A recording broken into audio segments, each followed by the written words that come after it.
Hello everyone, मैं मुकेश आप सबका स्वागत अपने इस यूट्यूब पे करता हूँ। तो आज का जो टॉपिक है हमारा बौद्ध धर्म का है। बौद्ध धर्म को हम लोग बेसिक टू एडवांस लेके चलेंगे और एग्ज़ाम्स में कौन कौन से क्वेश्चन पूछे जाते हैं उन सब पर भी फोकस करेंगे। देखिए, बौद्ध धर्म की अगर बात किया जाए तो यहाँ बीपीएससी की बात करते हैं, ठीक है, बीएसएससी की बात करते हैं और दरोगा की बात करते हैं, बिहार दरोगा। और सेंट्रल लेवल पर देखा जाए तो एसएससी सीजीएल की बात करते हैं। तो इन सब में क्वेश्चन फिक्स होता है कि बौद्ध धर्म से एक क्वेश्चन पूछता है, हम इसे बुद्धिज्म का नाम भी देते हैं। तो इन सब चीज़ों का थोड़ा सा आप लोग ध्यान दीजिएगा, ठीक है। क्वेश्चन यहाँ से अक्सर पूछे जाते हैं। बौद्ध धर्म के बारे में थोड़ा समझते हैं क्या है। देखा जाए अक्सर तो बौद्ध धर्म के जो संस्थापक कहा जाता है वो किसे कहा जाता है, गौतम बुद्ध को कहा जाता है। ऐसा अगर देखा जाए तो एक कहानी है, कह सकते हो एक स्टोरी है, उसमें उसका नाम है लाइट ऑफ एशिया। क्या नाम है? Light of Asia. मे भी आपको ट्वेल्थ में मिल जाएगा या नाइन्थ के बुक में मिल जाएगा लाइट ऑफ एशिया। तो लाइट ऑफ एशिया में बताया गया है कि किस तरीके से सिद्धार्थ गौतम बुद्ध बनते हैं। तो आइए उनके कहानी को हम थोड़ा ब्रीफ में जानते हैं। देखा जाए तो इनका जो जन्म हुआ था वो 563 ईसा पूर्व में हुआ था। ध्यान दीजिएगा, कब हुआ था? 563 ईसा पूर्व। हम लोग कहते हैं ना 563 बीसी। बीसी मतलब बिफोर क्राइस्ट की बात करते हैं। और कहाँ हुआ था? कपिल वस्तु लुम्बिनी में हुआ था। ये लुम्बिनी पड़ता कहाँ पर है? नेपाल में पड़ता है। ध्यान दीजिएगा, कभी कभी लोकेशन पूछ लिया करता है। तो ये लुम्बिनी कहाँ पड़ता है? नेपाल में पड़ता है। रियलिटी देखा जाए तो लुम्बिनी वन में हुआ था। जब इनकी माता श्री जब, जब इनकी माता श्री जब इनकी माता श्री अपने मायका यानी लुम्बिनी जा रही थी, तब लुम्बिनी वन में कह सकते हैं कि सिद्धार्थ का जन्म हुआ। आगे देखते हैं क्या है। इनके पिता का नाम क्या था? इनके पिता का नाम था सुद्योधन, किंग सुद्योधन। अब माता का नाम क्या था? महामाया। ध्यान दीजिएगा, पिता का नाम तो नहीं पूछता है लेकिन माता का नाम जरूर पूछता है। तो माता का नाम क्या है? महामाया की बात करते हैं। लेकिन इनके जन्म के 7वें दिन ही क्या हुआ? इनकी माता का निधन हो गया। तब इनकी सौतेली माँ या कहीं कहीं लिखा रहता है दाई माँ लिखा रहता है, उन्होंने इनका पालन पोषण किया। तो दाई माँ का नाम क्या था? प्रजापति गौतमी। ध्यान दीजिएगा, पूछा जाता है प्रजापति गौतमी। तो इनकी दाई माँ का नाम क्या था? प्रजापति गौतमी। और कहा यह भी जाता है कि जो प्रजापति गौतमी है वो इनकी पहली शिष्य बनी, महिलाओं में अगर देखा जाए, ऐसा कहा भी जाता है, ठीक है। बाद में इनके पिताजी भी इनके शिष्य बनते हैं, इनके बुद्ध जी के। इनके बचपन का नाम क्या था? सिद्धार्थ था। बचपन का नाम क्या था? सिद्धार्थ। अब देखा जाए तो लगभग कह सकते हैं कि 16 वर्ष की अवस्था में इनकी क्या कर दी गई? यशोधरा से के साथ शादी कर दिया गया और इनका एक पुत्र जन्म लिया जिनका नाम क्या था? राहुल था। अब देखिए इतना कहानी, आखिरकार 16 साल की अवस्था में इनका शादी क्यों कर दिया गया? क्या बात हो गया था? तो इसका रीज़न समझिएगा। रीज़न क्या था? हुआ यूँ था कि जब सिद्धार्थ का जन्म हुआ था तो सिद्धार्थ के जन्म के समय अब जो इनके होते हैं ना कि दरबार में जो कह सकते हैं कि भविष्य देखने वाले जो होते हैं ऋषि लोग, तो उन्होंने जब इनका भविष्य देखा, हाथ की रेखाएं देखा, तो उन्होंने कहा कि ये आगे बढ़कर काफ़ी प्रतापी बनेगा और काफ़ी कह सकते हैं कि लोग इसको देश दुनिया में जानेंगे। लेकिन ये एक राजा नहीं बनेगा बल्कि एक साधु बनेगा। तो ज्योतिष ने ऐसा कहा। हम एस्ट्रोलॉजर्स की बात करते हैं। अब ये बात सुनकर जो थे राजा, उनको बहुत ज़्यादा तकलीफ़ हुआ। सिद्धोधन की बात करते हैं क्योंकि एक राजा का बेटा अगर बाबा बन जाए तो भाई साधु बन जाए, संत बन जाए, तो ये तो मुनासिब नहीं है। इसलिए उन्होंने कहा कि मैं कुछ ऐसा करूँगा कि ये इन सब चीज़ों से थोड़ा हट के रहे। और इसलिए सबसे पहला काम ये होता है कि सिद्धार्थ को कभी भी बाहर निकलने ही नहीं दिया जाता है। तो आप ये कह सकते हैं कि बाबा ना बने, साधु ना बने, इसलिए इनका शादी बचपन में ही कर दिया जाता है 16 वर्ष की अवस्था में, ताकि कहीं ना कहीं इनको एक मोह माया बना रहे यशोधरा से। और जब पुत्र हो जाता है राहुल, तब तो निश्चिंत हो जाते हैं सुद्योधन कि अब तो कोई सवाल ही नहीं पैदा होता कि ये अब क्या बनेंगे, साधु संत बनेंगे। क्योंकि पुत्र का जो मोह होता है वो सबसे बड़ा मोह होता है, और पत्नी का मोह। ध्यान दीजिएगा। अब होता क्या है, ध्यान दीजिएगा। देखिए यहाँ पर कहानी ट्विस्ट आने वाला है। यहाँ होता है कि एक बार सिद्धार्थ को घूमने का मन करता है बाहर दरबार में, दरबार में तो कह रहा है अपने राज्य में। और जब वो घूमने के लिए बाहर निकलते हैं तो यहाँ पर वो जीवन की 4 अवस्थाओं को देख लेते हैं। देखिए, आज तक इन्होंने कभी बूढ़ा व्यक्ति नहीं देखा था, बीमार व्यक्ति नहीं देखा था, मरे हुए व्यक्ति को नहीं देखा था, सन्यासी को नहीं देखा था। तो ये 4 अवस्था के लोगों को देखते हैं। तो पूछते हैं, जब पहली बार बूढ़े व्यक्ति को देखते हैं तो अपने सारथी से पूछते हैं। देखिए, हद तो तब हुआ था जब एमटीएस में एक बार सिद्धार्थ के सारथी का नाम पूछ लिया। तो सिद्धार्थ के सारथी का नाम क्या है? चन्ना। ध्यान दीजिएगा, सिद्धार्थ के सारथी का नाम क्या है? चन्ना। तो चन्ना से पूछता है कि ये जो जा रहा है सफ़ेद बाल वाला झुका हुआ, ये है कौन? तो कहता है ये एक बूढ़ा व्यक्ति है। चन्ना ने जवाब दिया और कहा कि एक दिन सभी लोग बूढ़े हो जाएंगे। तो सिद्धार्थ कहते क्या मैं भी बूढ़ा हो जाऊंगा? कि हाँ, इस लोक में जो जन्म लिया है वो भी बूढ़ा हो जाएगा। अब भाई, जिसे कभी नहीं पता कि मौत क्या होता है, बुढ़ापा क्या होता है, बीमारी क्या होता है, और वो पहली बार किसी बूढ़े व्यक्ति को देखे तो वो तो शॉक्ड रह जाएगा। तो यहाँ पर आगे जब बढ़ता है तो वो देखता है, एक बीमार व्यक्ति को देखता है, खांसता रहता है। कहता ये कौन है? कहा कि जब शरीर जवाब देना शुरू कर देता है, बूढ़ा होना शुरू हो जाता है, तो लोग अक्सर बीमार पड़ने लगते हैं। आप भी बीमार पड़ोगे एक दिन।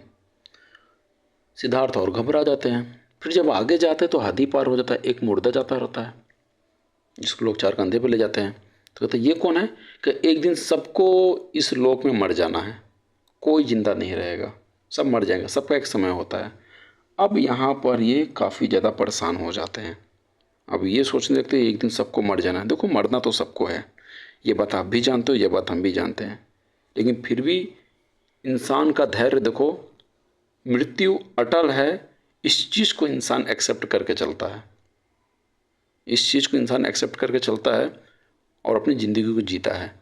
तो इंसान से बड़ा धैर्यवान कोई नहीं। जानवर को भी ये बात नहीं पता रहता कि वो मर जाएगा, लेकिन इंसान को पता रहता है कि वो मर जाएगा। जानवर इतना जानता है उसका नुकसान हो सकता है, लेकिन व्यक्ति को पता है कि जन्म लिया है तो वो मरेगा ज़रूर। ध्यान दीजिएगा।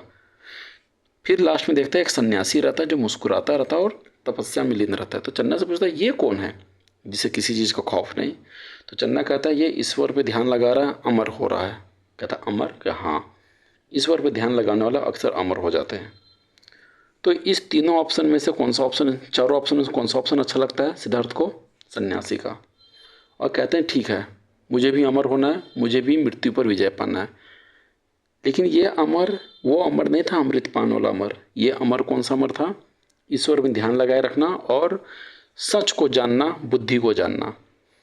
फिर महात्मा बुद्ध क्या करते हैं, सिद्धार्थ क्या करते हैं कि सांसारिक समस्याओं से व्यथित होकर, सांसारिक समस्या नहीं जो मोह माया होता है, 29 वर्ष की आयु में ये अपना घर को क्या करते हैं? छोड़ देते हैं।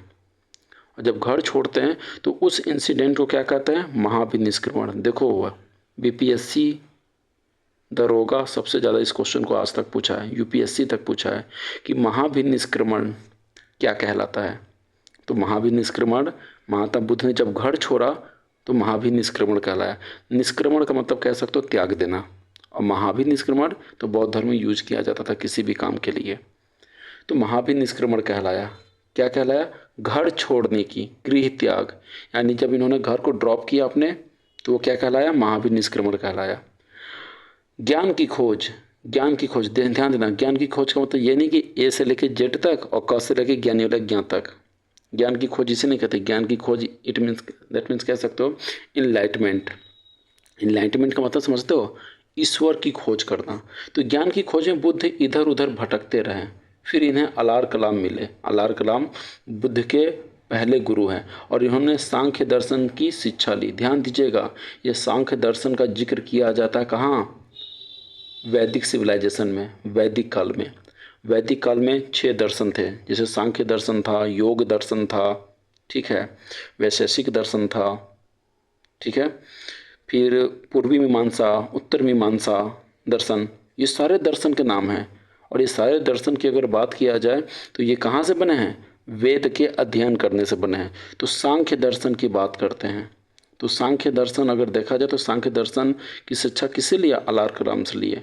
तो ध्यान दीजिएगा, जिस बौद्ध धर्म की सब बात करते हैं वो बौद्ध धर्म कोई और नहीं बल्कि ऋग्वेद से ही, वेद से ही लिया गया एक क्या है? एक हिस्सा है। और वेद का जो भाषा था वो क्या था, वैदिक संस्कृत था, संस्कृत नहीं, वैदिक संस्कृत।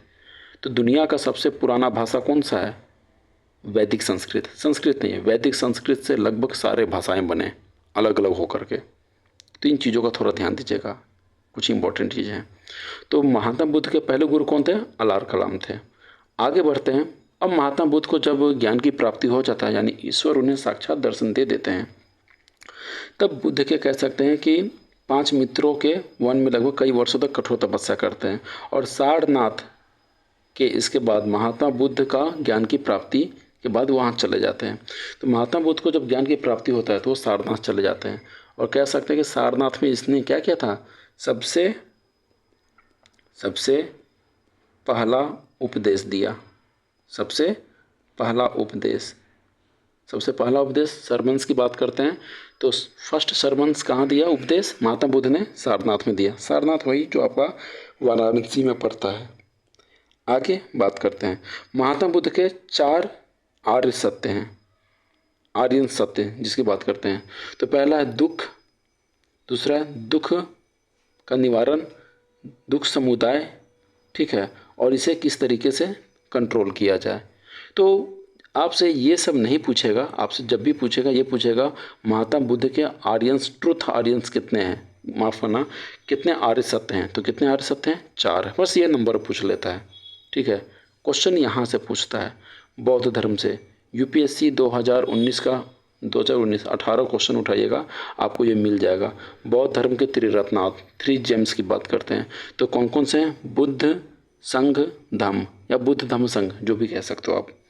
बुद्ध का मतलब महात्मा बुद्ध से नहीं है, बुद्ध का मतलब बुद्धि की ओर चलो, ठीक है। धम्म में सब कुछ बताया गया, धम्म के रास्ते पे चलने के लिए अशोक खासकर बताते हैं इसके बारे में, और संघ यानी ग्रुप्स के बारे में जो बताया गया था। नेक्स्ट यहाँ पे ध्यान देते हैं, महात्मा बुद्ध को इनलाइटमेंट की बात करते हैं, ज्ञान की प्राप्ति की बात करते हैं। तो उन्हें ज्ञान की प्राप्ति कब हुआ, ये डेट इम्पोर्टेंट है। 35 वर्ष की अवस्था में वैशाख पूर्णिमा की रात को निरंजना नदी के किनारे पीपल के पेड़, अक्सर लोग बरगद का पेड़ बोलता है, बरगद का पेड़ नहीं, पीपल के पेड़ के नीचे सिद्धार्थ को क्या हुआ, ज्ञान की प्राप्ति हुआ। ज्ञान की प्राप्ति का मतलब कह सकते हैं कि ईश्वर ने साक्षात उनको दर्शन दिया। तो 35 वर्ष की अवस्था में इनको ज्ञान की प्राप्ति हुआ। ये डेट याद रखेगा, मोस्ट इंपॉर्टेंट है। दरोगा, बीपीएससी इस सब में पूछे गए हैं कई बार, और सीजीएल में पूछे गए। तो ये स्पेशल सीजीएल, बिहार दरोगा, बीपीएससी और बीएसएससी के लिए स्पेशल है। मैं उसी का क्लास ही ले रहा हूँ अभी सिर्फ, और किसी का नहीं, ठीक है।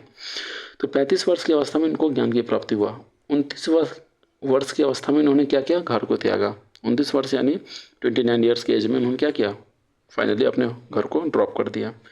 ये काम किस दिन हुआ, वैशाख पूर्णिमा के दिन। तो ध्यान दीजिएगा, महात्मा बुद्ध का जन्म हुआ पूर्णिमा के दिन, ज्ञान की प्राप्ति हुआ पूर्णिमा के दिन, और तो और मृत्यु भी बात किया जाए तो पूर्णिमा के दिन ही हुआ। इसलिए हम लोग बुद्ध पूर्णिमा मनाते हैं। तो बुद्ध पूर्णिमा किसे कहते हैं, तो बुद्ध पूर्णिमा कह सकते हैं कि महात्मा बुद्ध का ज्ञान की प्राप्ति होना, ठीक है, और मृत्यु और जन्म, ये तीनों पूर्णिमा वाले दिन हुआ था। तो इसलिए उसे हम लोग बुद्ध पूर्णिमा भी कहते हैं, ध्यान दीजिएगा। अगला लिखा है, ज्ञान की प्राप्ति कौन से पेड़ के नीचे हुआ था, पीपल का पेड़। नदी याद रखिएगा, निरंजना नदी। अक्सर लोग पता नहीं कहाँ से रावी नदी बोल देता है, रावी नदी नहीं, निरंजना नदी है, ठीक है।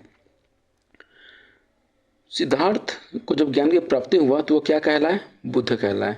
और जहाँ पर उनको ज्ञान की प्राप्ति हुआ था वो क्या कहलाया, बोध गया कहलाया, यानी आज का क्या है, गया।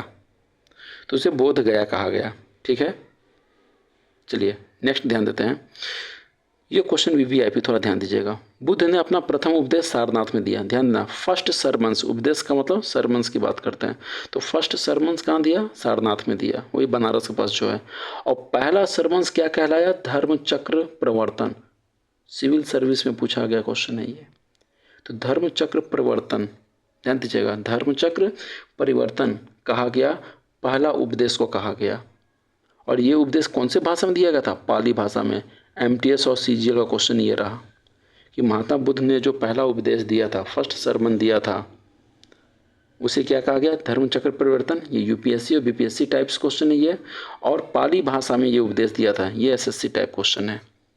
तो मैं सारे क्वेश्चंस के टाइप्स को मैं बताता चलूँगा कि किस टाइप के क्वेश्चंस आते हैं। तो ये फर्स्ट सरवंश की बात करते हैं, लेकिन उन्होंने अपना मैक्सिमम सरवंश कहाँ दिया, मैक्सिमम उपदेश कहाँ दिया, सर्वाधिक उपदेश। तो 100 से सर्वाधिक, 100 से श्रावस्ती। तो सर्वाधिक उपदेश कहाँ दिया, श्रावस्ती में दिया। ध्यान देना, अक्सर जो पुराने धर्म गुरु हुआ करते थे वे वहाँ जाया करते थे अपना उपदेश देने जहाँ पर निम्न जाति समुदायों की संख्या ज़्यादा हुआ करती थी। जैसे श्रावस्ती की बात करें, जो यूपी में श्रावस्ती पड़ता है, तो सबसे ज़्यादा एससी और एसटी आपको में भी यहीं मिल जाएंगे।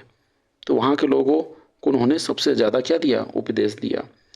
तो ये याद रखना, सबसे ज़्यादा उपदेश कहाँ दिया, श्रावस्ती में। फर्स्ट टाइम कहाँ उपदेश दिया, सारनाथ में। उसे क्या कहा गया, धर्मचक्र परिवर्तन। आगे बढ़ते हैं। बुद्ध के अनुयायी दो भाग में विभाजित हैं। अनुयायी का मतलब समझते हो क्या होता है, फॉलोवर्स। कहते हैं भाई फॉलो कर लेना। और फॉलो से याद आया, चैनल पर नए हो तो सब्सक्राइब जरूर करना। कंटेंट मैं बेहतरीन से बेहतरीन आप लोगों के लिए ला रहा हूँ। और वीडियो पसंद है तो लाइक ज़रूर करना और दोस्तों में शेयर ज़रूर कर देना, ठीक है।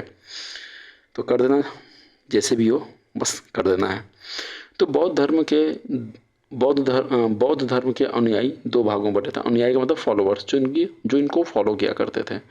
पहले बौद्ध भिक्षुक कहलाते थे, दूसरे उपासक कहलाते थे। भिक्षुक का मतलब मॉन्क कह सकते हो। तो बौद्ध भिक्षुक का हम कहते थे, बौद्ध धर्म का प्रचार करने के लिए संन्यास ग्रहण किया, यानी मॉन्क जो होते थे। बुद्धिस्ट मॉन्क देखोगे, नेपाल में जाओगे, तिब्बत में जाओगे, सिक्किम में जाओगे तो यहाँ बुद्धिस्ट मॉन्क आपको बहुत ज़्यादा दिखेंगे। और दूसरा अगर बात किया जाए तो उपासक कहलाते। तो उपासक का मतलब जो गृहस्थ जीवन ही बिताते थे। गृहस्थ जीवन का मतलब शादीशुदा हैं, बाल बच्चे हैं, सब कुछ है, लेकिन वो बौद्ध धर्म को अपना लिए।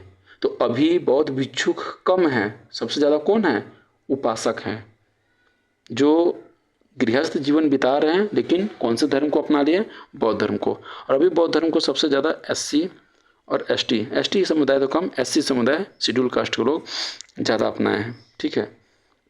चलिए आगे देखा जाए तो बौद्ध संघ में सम्मिलित होने के लिए न्यूनतम आयु कितना वर्ष होता था, 15 वर्ष। ये याद रखना, सिविल सर्विस का क्वेश्चन है ये। बौद्ध संघ में सम्मिलित होने का जो न्यूनतम एज था वो कितना था, 15 ईयर्स था।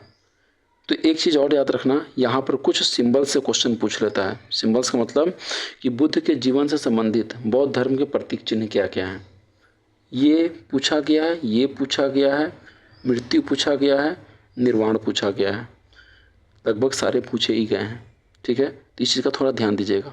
तो जब जन्म लिए थे तो क्या था, कमल का फूल था। एवं सांड बोला था, लेकिन मोस्ट कमल का फूल राइट आंसर रहता है। भाई बच्चा जन्म लेता है तो कैसा रहता है, कमल के फूल की तरह नाजुक। तो याद रखना, कमल का फूल जन्म के समय लिया। गृह त्याग घोड़ा सिंबल था। अब भाई कोई भागेगा स्पीड में, घर छोड़ के भागेगा तो क्या है, घोड़ा तेज भागता है, तो ऐसे याद रखिएगा। तो गृह त्याग की जो घटना है वो क्या है, घोड़ा था, हॉर्स की बात करें। ज्ञान प्राप्ति हुआ कहाँ, पीपल के पेड़ के नीचे। इसी पीपल के पेड़ को क्या कहते हैं, बोधि वृक्ष कहते हैं। तो देखोगे बिहार दरोगा जब बनोगे तो उसमें जो आपके जो बिल्ला मिलता है, जो सिंबल होता है, तो बोधि वृक्ष बना रहता है। तो अक्सर लोगों को लगता है बोधि वृक्ष क्या है, बरगद का पेड़ है, बनियान ट्री है। बनियान ट्री नहीं भाई, पीपल का पेड़ है। निर्वाण की बात करें तो निर्वाण का मतलब आप ये कह सकते हो महापरिनिर्वाण, यानी मृत्यु के बाद जो सिंबल होता है। तो निर्वाण का मतलब पद चिन्ह, जो सिंबल्स बनाया गया। और मौत हुआ तो उसको कहाँ दफना के रखा गया, स्तूप में। तो सबसे बड़ा स्तूप कौन सा है, सांची का स्तूप है। कौन सा स्तूप है, सांची का स्तूप, जो कहाँ मिलेगा आपको, मध्य प्रदेश में मिलेगा। और सांची के स्तूप की बात करें तो इसको किसने बनाया था, अशोका ने बनाया था। ये क्वेश्चन पूछा गया भैया, याद रखना। अशोका ने बनाया था। कब बनाया था, 300 BC में बनाया था। चक्रवर्ती सम्राट अशोक ने बनाया था। और पूछता है सांची का स्तूपा कौन से नदी किनारे है, तो बेतवा नदी किनारे है। ये CGL का क्वेश्चन है। तो ये सारे क्वेश्चन सांची के स्तूप से अच्छे खासे क्वेश्चन पूछते हैं। सांची का स्तूप कौन सी इंडियन करेंसी पर है, 200 के नोट पर है सांची का स्तूप।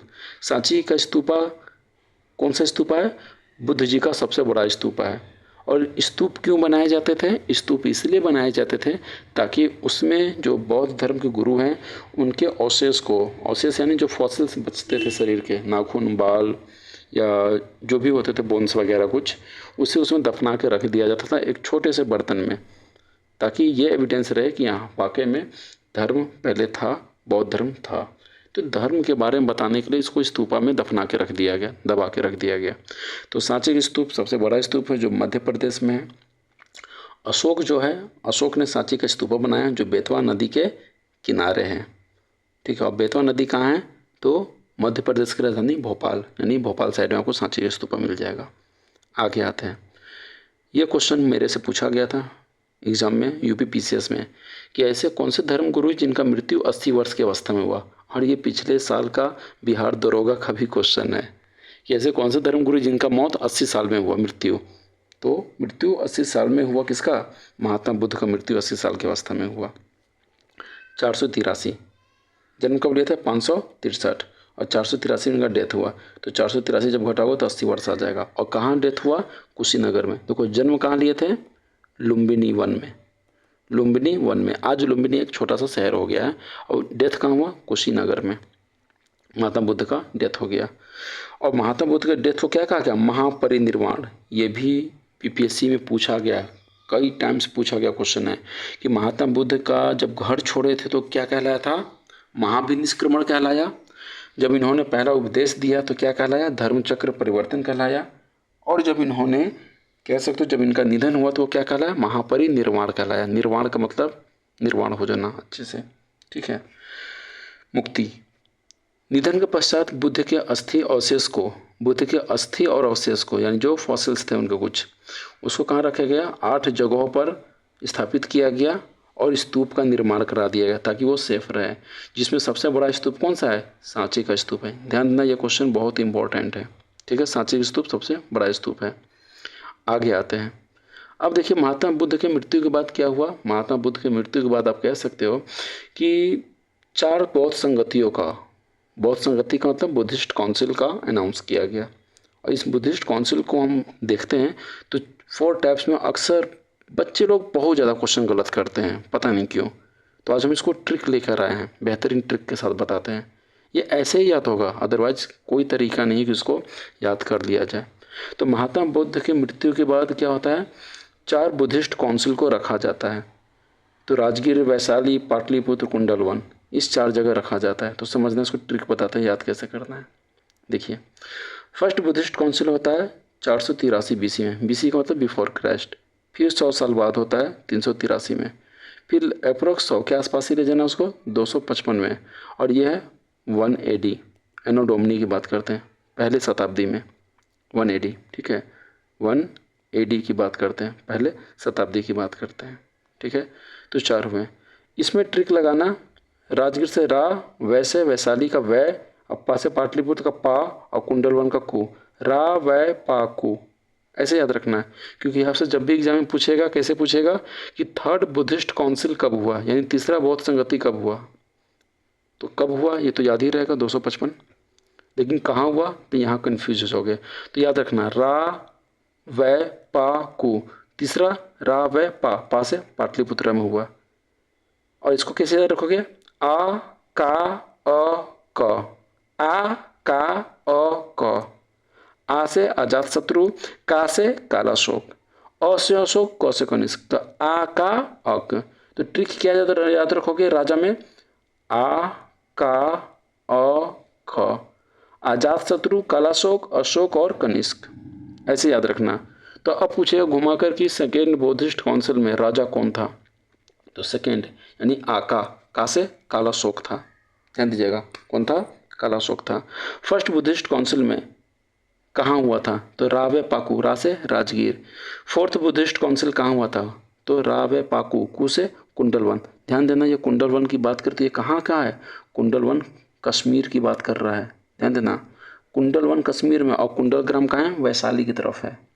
इस बात को ध्यान देना, कभी कोई पूछ रहा था कुंडलवन कहाँ है, तो कश्मीर में, याद रखना। और उस वक्त राजा कौन था? कनिष्क था। पाटलिपुत्र के समय राजा कौन था? जब पाटलिपुत्र में बौद्ध संगति हुआ तो अशोका था। और अध्यक्ष की अगर बात करें, मैंने आज तक रिकॉर्ड बनाया है इसका, जितना भी क्वेश्चन गेस किया वो फंसा है। अध्यक्ष में जब भी आपसे पूछेगा तो पहला पूछेगा, चौथा पूछेगा, और 99% चांस है ये पहला ही पूछेगा कि फर्स्ट बुद्धिस्ट काउंसिल जब हुआ था तो उस वक्त लीडर कौन था, अध्यक्षता कौन कर रहा था। तो अध्यक्षता कौन कर रहा था? महाकश्यप कर रहा था। और राजा कौन था? अजात शत्रु था। अजात शत्रु कौन? आर्य वंश का राजा, जो अपने पिता को मार के राजा बना। ठीक है, तो ये सब कह सकते हो मगध साम्राज्य एम्पायर अगर पढ़ोगे तो मगध एम्पायर में अगर क्वेश्चन कहीं से बनता है तो बुद्धिस्ट काउंसिल से ज़रूर क्वेश्चन बनता है, इस बात का ध्यान दीजिएगा। चलिए आगे आते हैं। अब बौद्ध संगति जब हो गया, चौथी बौद्ध संगति के बाद जब चौथा बौद्ध संगति हुआ तो क्वेश्चन पूछता है कि चौथी बौद्ध संगति का रिजल्ट क्या आता है। तो चौथी बौद्ध संगति दो पार्ट में डिवाइड हो जाता है, हीनयान में और महायान में। देखो हीनयान और महायान है क्या, आसान सा चीज़ है, ये इंटरव्यू के क्वेश्चन होते हैं। अक्सर स्टेट पीसीएस, यूपी पीसीएस की बात करें तो वहाँ इंटरव्यू में क्वेश्चन पूछा था और बीपीएससी के इंटरव्यू में भी ये क्वेश्चन पूछे जाते हैं। तो समझना क्या है हीनयान और महायान। हीनयान की अगर बात करें तो यह बौद्ध धर्म का प्राचीन रूप है और महायान की बात करें तो यह नया रूप है। हीनयान की अगर बात करें तो यह सबसे कठोर मार्ग है और महायान की बात करें तो सबसे सरल मार्ग है।